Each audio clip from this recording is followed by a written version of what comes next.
시편 46편 말씀을 우리 1절부터 끝절까지 함께 읽도록 합니다. 하나님은 우리의 피난처시요 힘이시니 환난 중에 만날 큰 도움이시라. 그러므로 땅이 변하든지 산이 흔들려 바다 가운데 빠지든지 바닷물이 솟아나고 뛰놀든지 그것이 넘침으로 산이 흔들릴지라도 우리는 두려워하지 아니하리로다.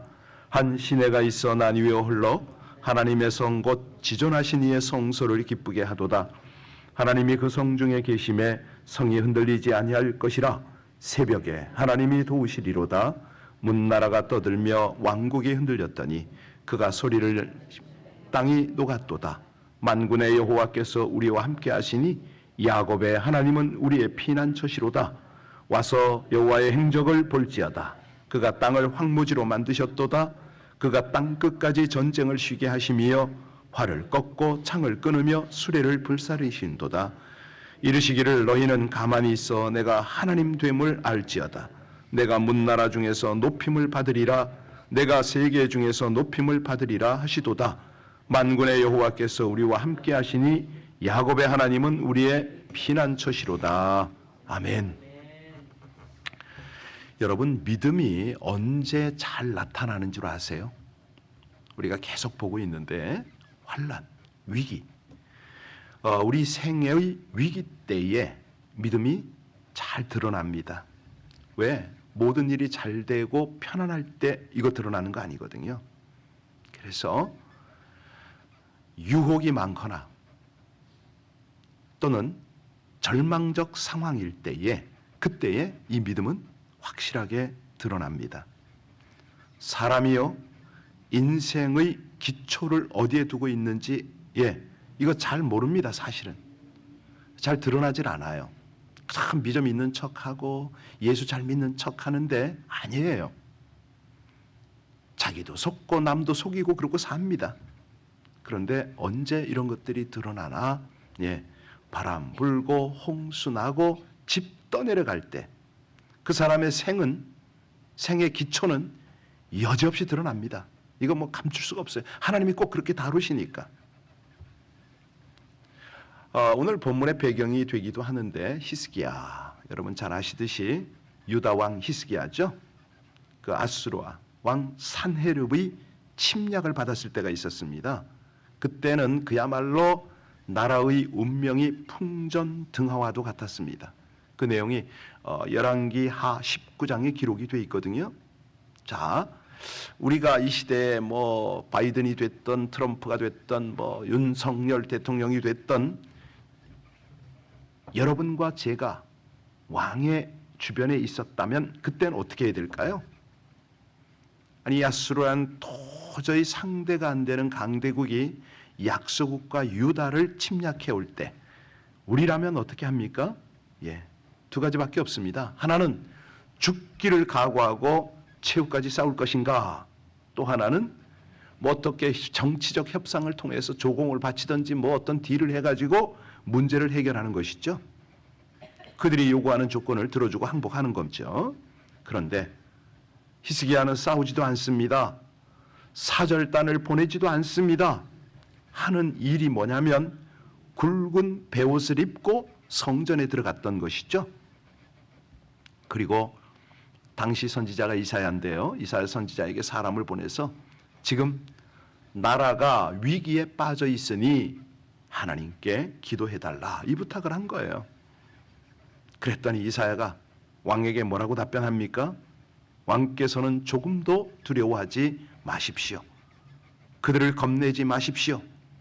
하나님께서 왕과 이 나라를 지키십니다. 그 사이에 애굽 군대가 이제 애굽 군대를 보내서 그 유다를 도우러 온다는 소식, 이게 이제 히스기야에게 전달이 된 거예요. 그런데 이 소식을 들었으면 이제 기도도 중단하고 뭘 해야 되잖아요. 꼼짝을 않습니다. 산헤립도 이 소식을 듣고 히스기야를 놀려요. 네가 지나치게 네 하나님을 믿는 모양이구나. 그런 식으로 할 때에 예루살렘이 결코 함락되지 않으리라고 믿는구나.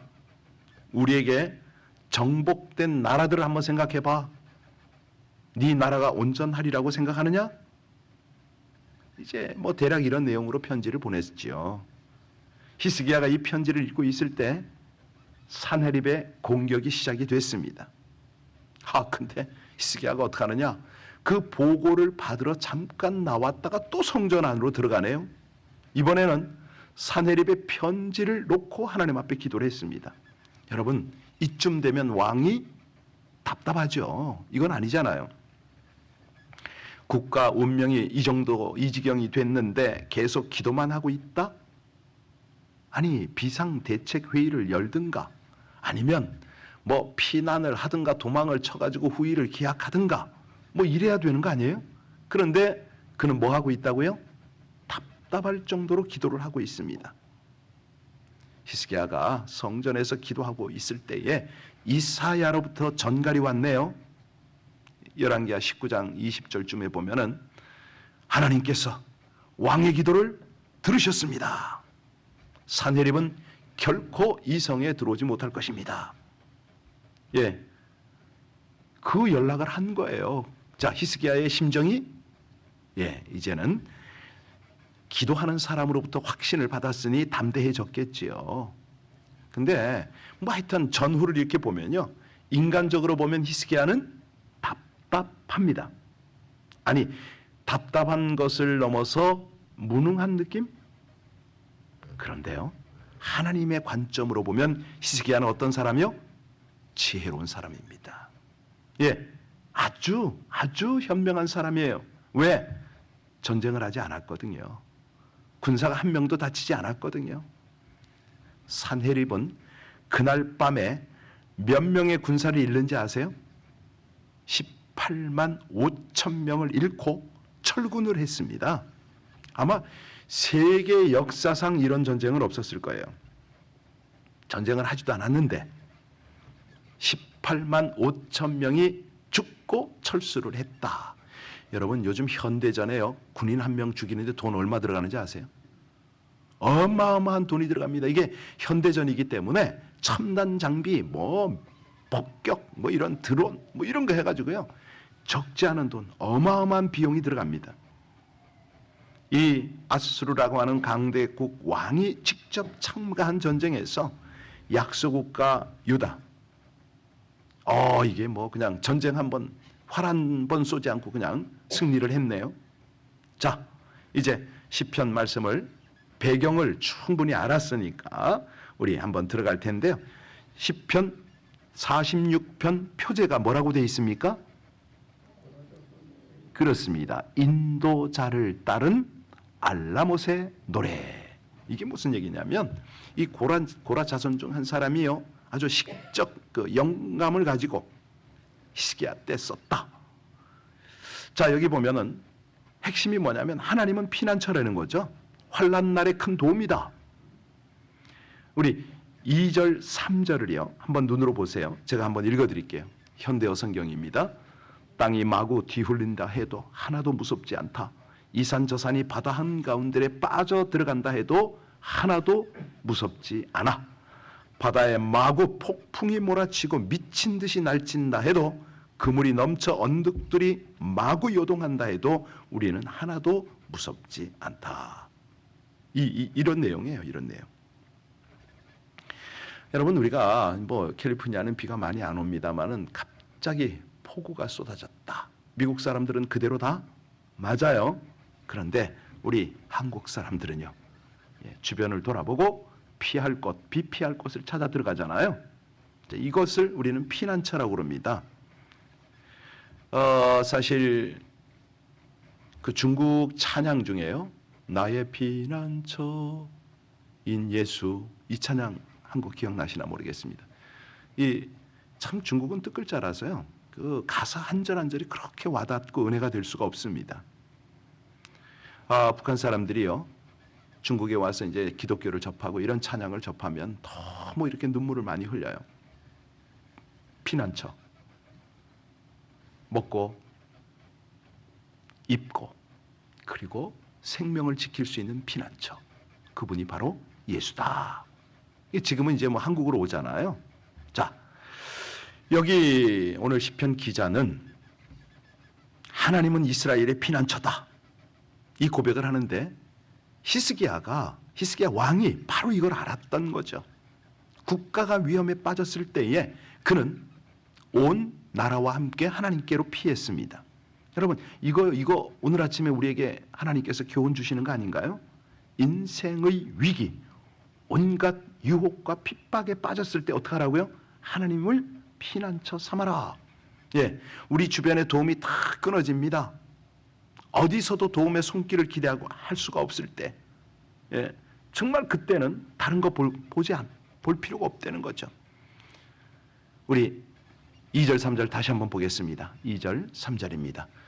그러므로 땅이 변하든지 산이 흔들려 바다 가운데 빠지든지 바닷물이 솟아나고 뛰놀든지 그것이 넘침으로 산이 흔들릴지라도 우리는 두려워하지 아니하리로다. 이 사실이요, 이 내용들을 가지고 기도하는 하나님의 사람들이 얼마나 많은지 모릅니다. 사실 우리가 이제 먹고 살고 뭐 일신상의 그 안일함을 위해서, 평안함을 위해서 이 기도를 할 수도 있겠지만, 나라가 뒤숭숭하고 하나님의 말씀이 곡해가 되어서 많은 유혹과 핍박이 일어날 때에 이때는 말할 것도 없거든요. 우리 찬송가를 보면 내 주는 강한 성이요, 이 찬양이 있잖아요. 누가 지었는지 아세요? 마틴 루터가. 네, 그가 가장 위기와 시련을 겪을 때에 바로 오늘 시편 46편 말씀을 읽었다는 거 아닙니까? 그리고 이 말씀을 묵상하다가 그 찬송을 지은 거예요. 아무리 흔들린다 해도, 내 목숨이 위태해도, 예, 나는 두렵지 않다. 왜? 하나님이 나의 피난처니까. 이제 4절 보시겠습니다. 4절 같이 읽습니다. 한 시내가 있어 난 위에 흘러 하나님의 성 곧 지존하신 이의 성소를 기쁘게 하도다. 이 성경에서 강, 시내는 뭘 상징합니까? 하나님의 축복을 상징하잖아요. 뭐 예를 들어서 예수님이 많이 인용하세요. 누구든지 목마르거든 내게로 와서 마시라. 나를 믿는 자는 성경의 이름과 같이 그 배에서 뭐가? 생수의 강이 흘러나리라. 찬양도 있잖아요. 생수의 강이 흘러서 뭐 이런 것도 있는데, 여기 이 강은, 그 물은 뭐냐면 생명을 주는 축복의 강이거든요. 그래서 예수를 믿는 그 사람의 마음속에는 축복의 강이 흐른다, 이렇게 이해하면 됩니다. 여러분, 예루살렘에 강이 있다 없다? 없어요. 세계의 유수 도시는요 모두 강이 흘러요. 뭐 니느웨, 바벨론, 다메섹 딱 강이 흘렀어요. 우리 한국에는 한강.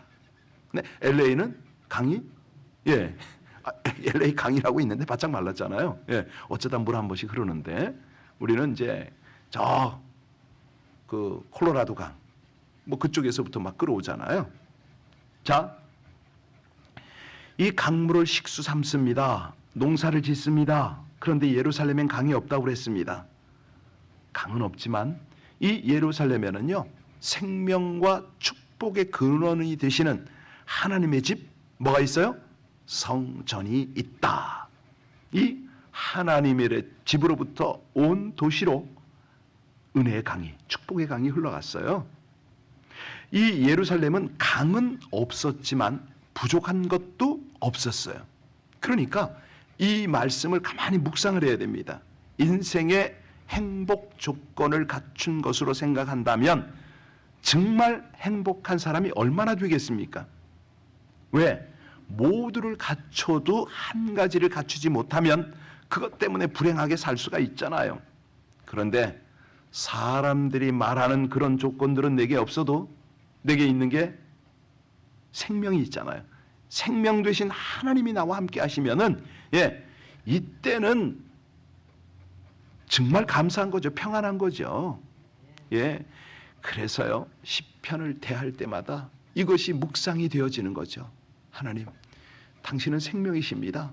나에게 완전하십니다. 부족함이 없습니다. 당신은 선한 목자니까요. 그래서 이 다윗 같은 사람은요 어떤 고백을 하냐면, 내 잔이 그렇습니다. 내 잔이 넘치나이다. 왜? 여호와는 나의 목자시니까 내게 부족함이 없어서. 여러분, 예루살렘에요, 다른 도시처럼 강물은 흐르지 않았지만 그 대신 하나님의 성소로부터 뭐가 나와요? 생명의 강이, 축복의 강이 흘렀다.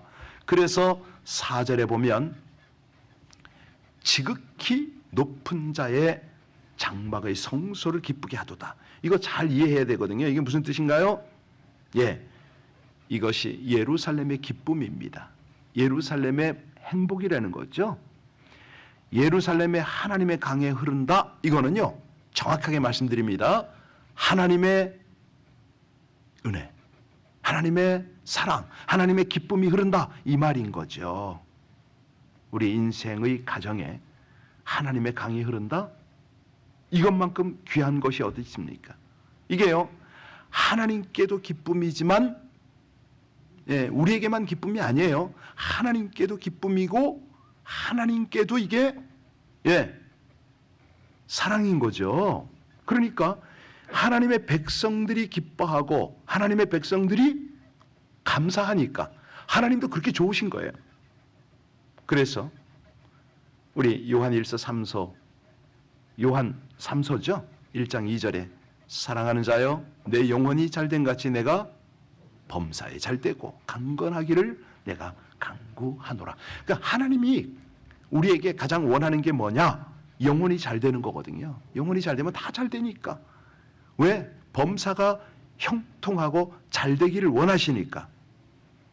여러분, 왜 하나님이 이런 걸 그렇게 원하실까요?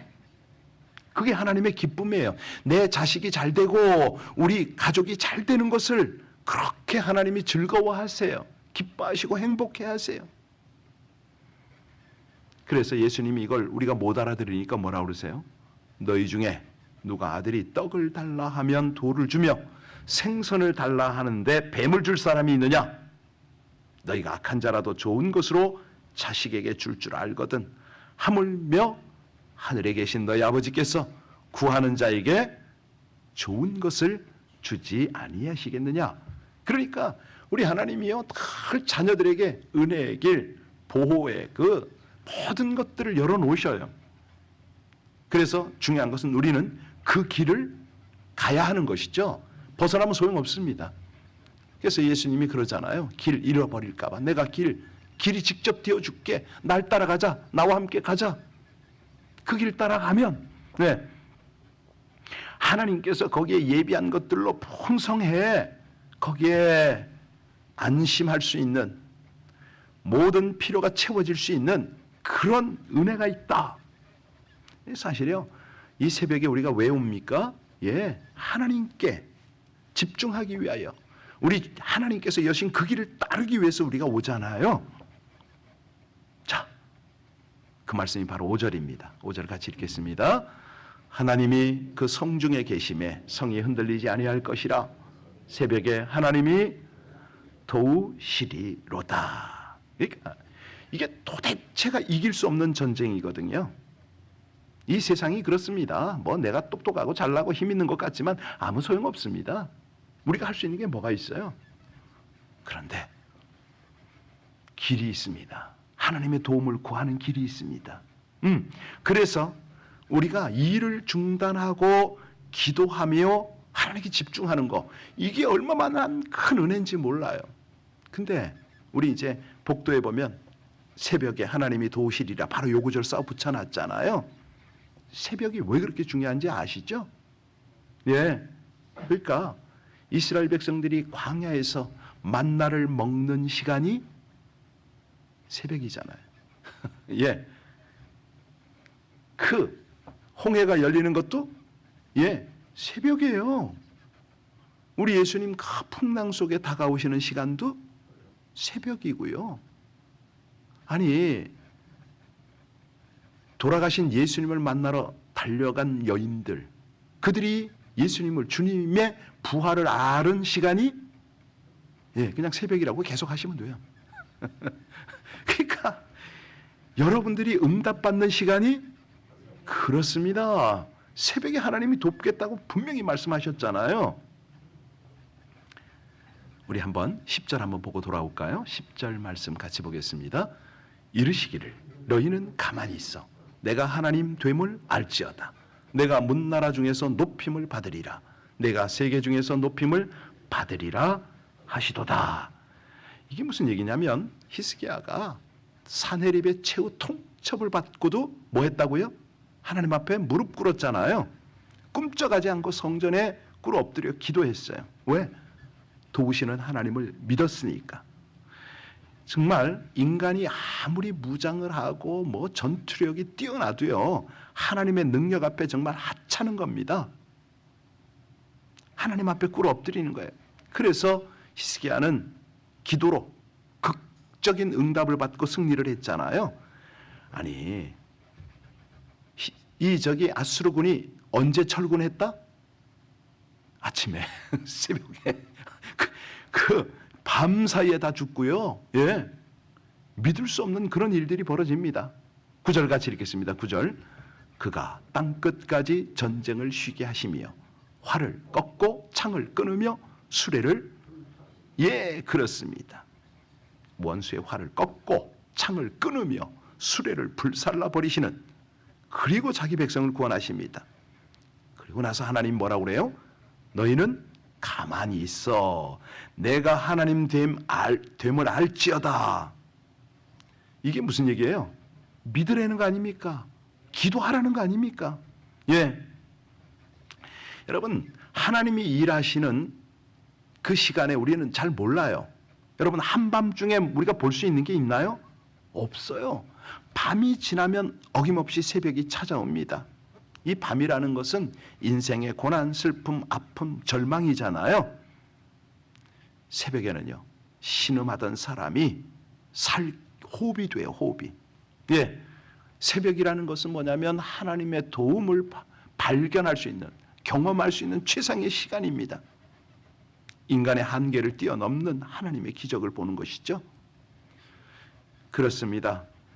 나는 주의 힘을 노래하며 아침에 주의 인자하심을 높이 부르오리니 주는 나의 산성이시며 나의 환난 날의 피난처이심이니이다. 기가 막힌 거죠. 예, 우리가 사순절 새벽 기도가 진행되고 있습니다. 저는 믿어요. 이번 사순절 기간에도 하나님 놀라운 일을 이루실 것입니다. 하나님의 자녀들이 새벽마다 말씀 듣고 엎드려 기도하는데 어찌 하나님이 가만히 계십니까? 중요한 거는요, 이번 사순절에 우리가 해야 할 일은 하나님과 깊이 만나는 거예요. 너희는 가만히 있어 내가 하나님 됨을 알지어다. 이 말씀 앞에 있는 거예요. 예, 그러면 하나님께서 어느새 역사를 하세요. 여러분, 우리가 이번 수련회를 통해서도 또 만나잖아요. 하나님은 항상 여상 변함없으세요. 당신께서 스스로 말씀하십니다. 나는 너희의 피난처다. 나는 너희의 도움이다. 내가 너희의 하나님이 될 것이다. 분명히 이거는 모세와 하여튼 사무엘, 다윗 모든 이스라엘 백성들에게 선포했던 말씀입니다. 아니, 예수님을 통해서 오늘 우리에게도 똑같이 말씀하십니다. 우리 마지막 11절 읽고 기도하겠습니다. 만군의 여호와께서 우리와 함께 하시니 야곱의 하나님은 우리의 피난처시로다. 사실 이스라엘 백성들이요, 충격에 휩싸일 정도로 놀라운 역사를 통해서 하나님이 하나님 되시고 싶으신 거죠. 예, 그분이 피난처가 되겠다, 도움이 되겠다, 분명히 우리에게 약속하셨습니다. 이 약속 붙잡고 일생을 살아가며 하나님을 경험하고 높여드리는 우리 모두 되시기를 주의 이름으로 축원합니다. 기도하시겠습니다. 환난 때의 피난처가 되시고 모든 어려움 중에 의지할 우리 하나님, 때로는 감당할 수 없는 슬픔과 고통으로 삶이 흔들릴 때가 있음을 고백합니다. 그럴 때마다 우리의 믿음을 더욱 견고하게 하여 주시옵소서.